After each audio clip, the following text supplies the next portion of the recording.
మూసీ పునర్జీవంపై BRS working president KTR ఇవాళ సాయంత్రం పవర్ పాయింట్ ప్రెజెంటేషన్ ఇవ్వనున్నారు.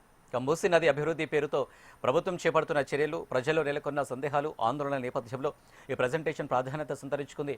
బీఆర్ఎస్ హయాంలో మూసీ నది ప్రక్షాళన, అభివృద్ధి, సుందరీకరణ కోసం రూపొందించిన ప్రణాళికలు, చేపట్టిన పనులు, భవిష్యత్ కార్యాచరణపై కేటీఆర్ గణాంకాలతో సహా వివరణ ఇవ్వనున్నారు.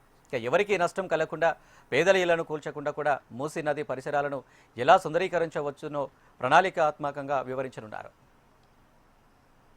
ఇటీవల మూసీ పరివాహక ప్రాంతాల్లో ఇల్లు కోల్పోతామనే భయంతో ఆందోళన చెందుతున్న బాధితులకు కేటీఆర్ ఇప్పటికే అండగా నిలిచారు.